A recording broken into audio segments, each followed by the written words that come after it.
கர்த்தருடைய பரிசுத்த நாமத்திற்கு மகிமை உண்டாவதாக.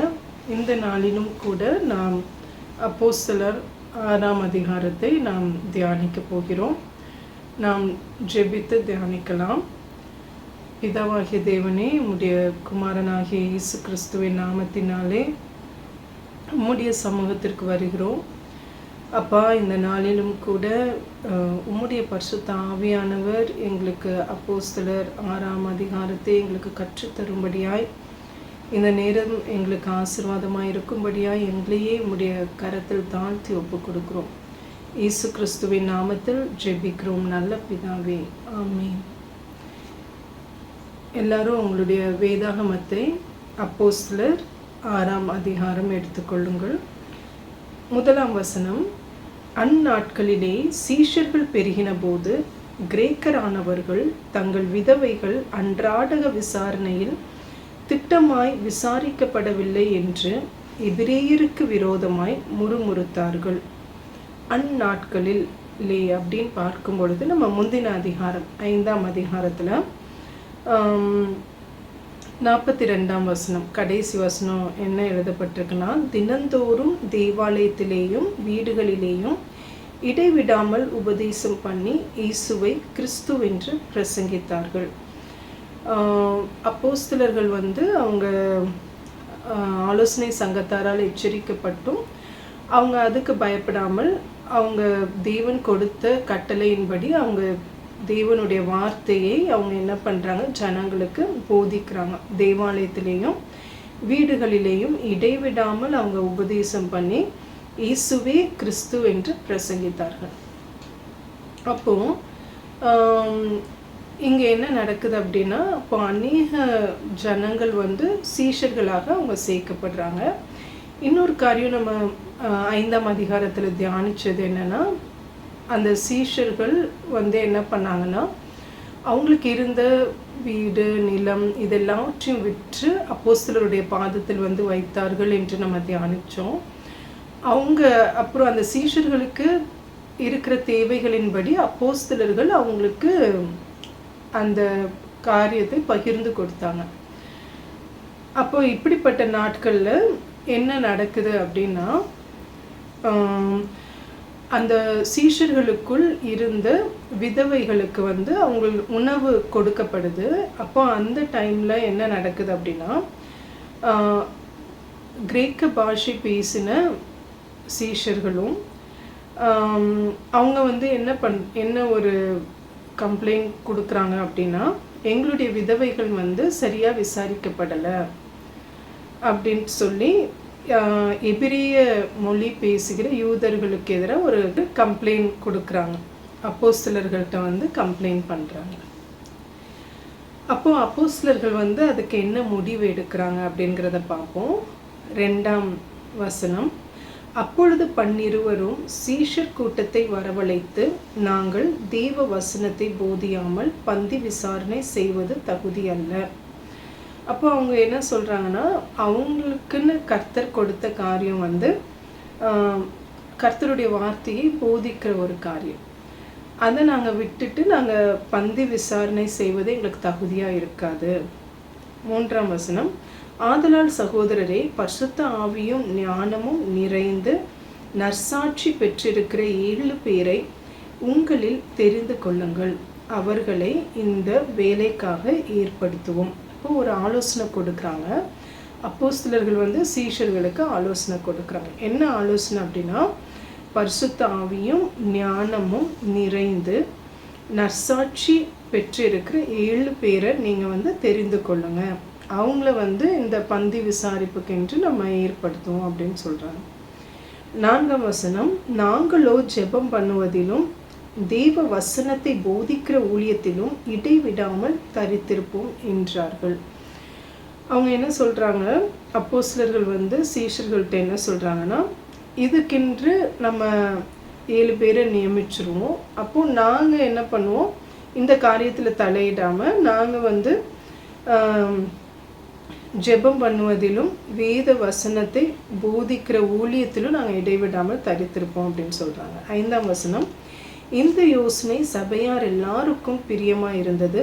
அப்பொழுது விசுவாசமும் பரிசுத்த ஆவியும் நிறைந்தவனாகிய ஸ்தேவானையும் பிலிப்பையும் பிரோகோரையும் நிக்கானோரையும் தீமோனையும் பர்மேனாவையும் யூத மார்க்க தமைந்தவனான அந்தியோகியா பட்டணத்தான் ஆகிய நிக்கலோவையும் தெரிந்து கொண்டு 6ஆம் வசனம், அவர்களை அப்போஸ்தலருக்கு முன்பாக நிறுத்தினார்கள். இவர்கள் ஜெபம் பண்ணி அவர்கள் மேல் கைகளை வைத்தார்கள். அப்போ அவங்களுக்குள்ள அந்த சீஷர்களுக்குள்ள இருந்து இவர்களை தெரிந்து கொள்றாங்க. ஒருத்தர் இவங்க எல்லாருமே ஸ்தேவானை குறித்து எழுதப்பட்டிருக்கிற பொழுது என்ன எழுதப்பட்டிருக்கு அப்படின்னா, விசுவாசமும் பரிசுத்த ஆவியும் நிறைந்தவனாகிய ஸ்தேவான். அடுத்தது பிலிப்பு, பிரோகோர், அப்புறம் நிக்கானோர், அப்புறம் தீமோன். அப்போ இந்த நபர்களை அவங்க தெரிந்து கொள்றாங்க. எதற்காகனா பந்தி விசாரணை செய்வதற்கு. 6ஆம் வசனம், அவர்களை அப்போஸ்தலருக்கு முன்பாக நிறுத்தினார்கள். இவர்கள் ஜெபம் பண்ணி அவர்கள் மேல் கைகளை வைத்தார்கள். அப்போ என்ன பண்றாங்கன்னா, இதற்கென்று தெரிந்தெடுக்கப்பட்டவர்களை அவங்க அப்போஸ்தலர்கள் அவங்க மேலே கைகளை வைத்து அவங்களுக்காக ஜெபம் பண்ணுறாங்க.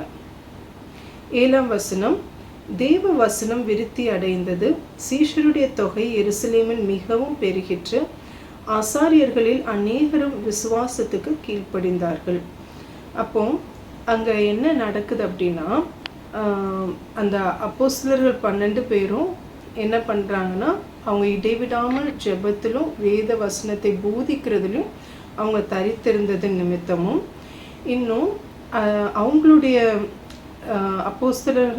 அப்போஸ்தலர்களால் பேசப்பட்ட ஜீவ வார்த்தையை கேட்டு சீஷர்கள் அவங்க என்ன பண்ணுறாங்கன்னா, அவங்களுக்கு தெரிஞ்சவங்களுக்கு போய் தேவனுடைய வார்த்தையை போய் பகிர்ந்து கொள்கிறாங்க. அது நிமித்தம் என்ன ஆகுதுன்னா, தேவ வசனம் விருத்தி அடைந்தது. ஆங்கில வேதாகமத்தில் ஸ்ப்ரெட் அப்படின்ட்டு இருக்கு, அதாவது அது பரவிற்று.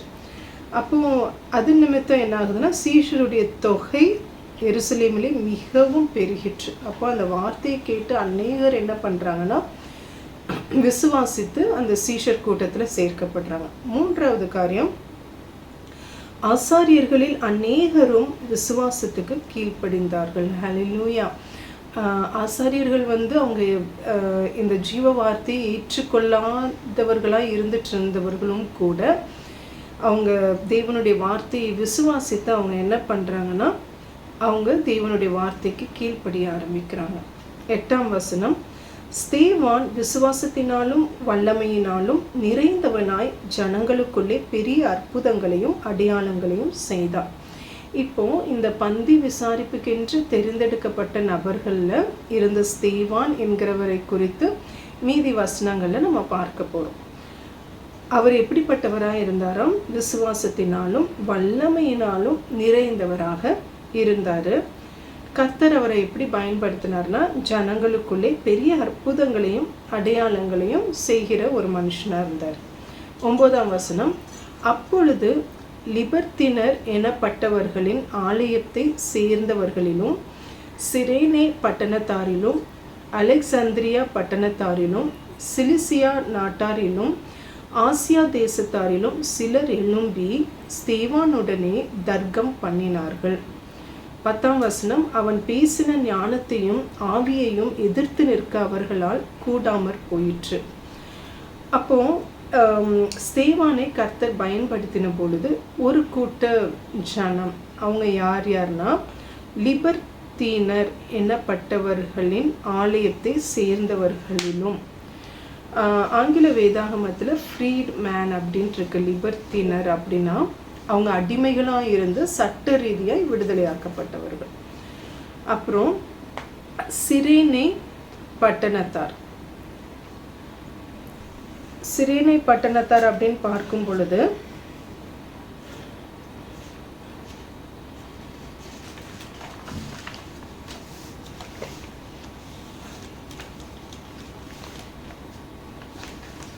இது ஒரு கிரேக்க பட்டணம். ஆப்பிரிக்காவில் இருக்கிற லிபியாவில் இருக்குது சிரேனா பட்டணம்.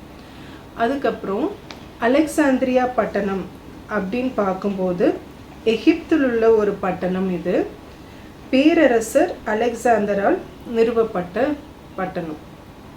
அதுக்கப்புறம் சிலிசியா நாடு அப்படின்னு பார்க்கும் பொழுது இது வந்து துருக்கி, அப்போஸ்தலனாகிய பவுலின் பிறப்பிடம் இது.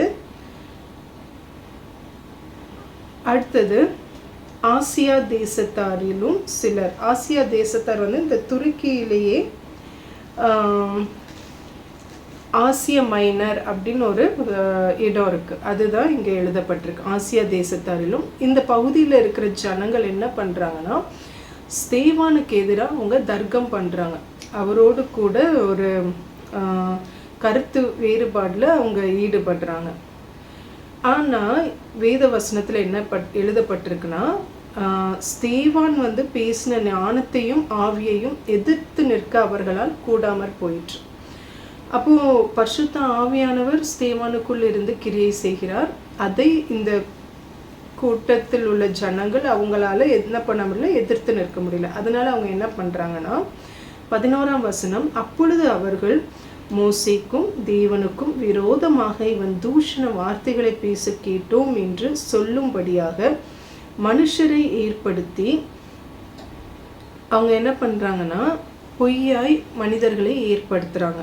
ஸ்தேவான் பேசாத காரியங்களை இவர் பேசினார் அப்படின்னு சொல்லி என்ன பண்ணுறாங்கன்னா, மோசேக்கும் தேவனுக்கும் விரோதமாக இவர் வந்து நிந்தன தூஷண வார்த்தைனா நிந்தித்தார் அப்படின்னு சொல்லி ஜனங்களை ஏற்படுத்துகிறாங்க, அவருக்கு பொய்யா குற்றம் சாட்டும்படி.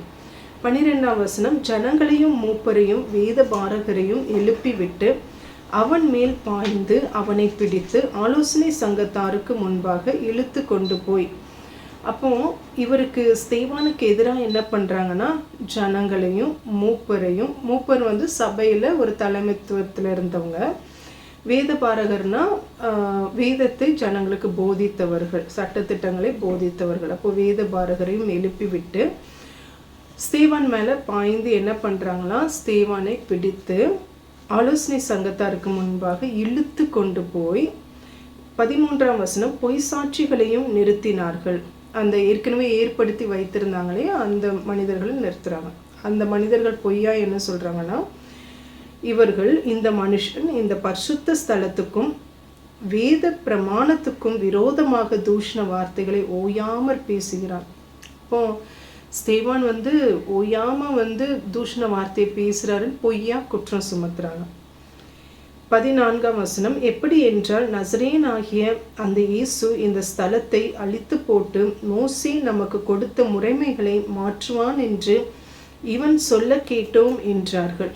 இப்போ இந்த 14ஆம் வசனத்தில் ஜனங்கள் வந்து என்ன பண்ணுறாங்கன்னா, பொய்யாய் ஸ்தேவான் மேலே குற்றம் சாட்டுறாங்க.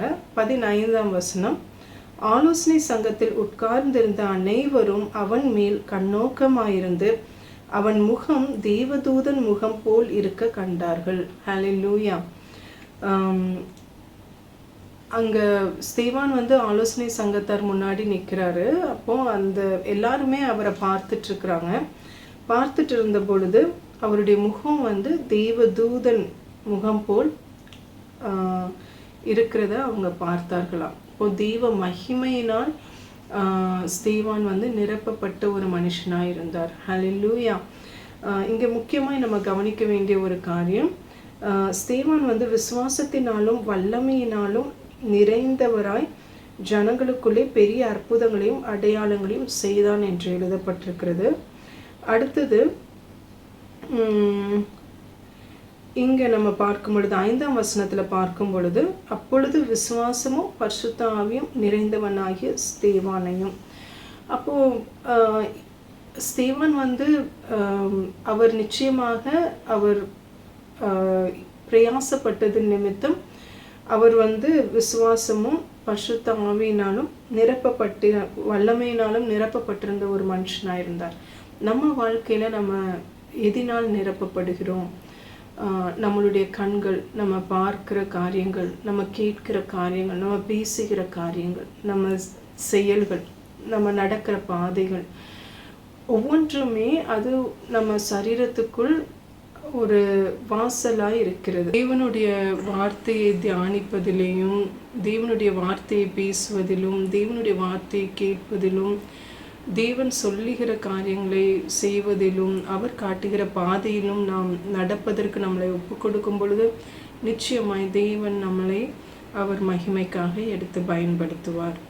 நாம் ஜெபிப்போம். அன்புள்ள தேவனே, இந்த வேத தியான நேரத்திற்காக உமக்கு நாங்கள் நன்றி செலுத்துகிறோம். நீங்கள் எங்களுக்கு கற்றுக் கொடுத்திருக்கிற சத்தியங்களுக்காக ஸ்தோத்திரிக்கிறோம். இயேசு கிறிஸ்துவின் நாமத்தில் ஜெபிக்கிறோம் நல்ல பிதாவே. ஆமென், ஆமென்.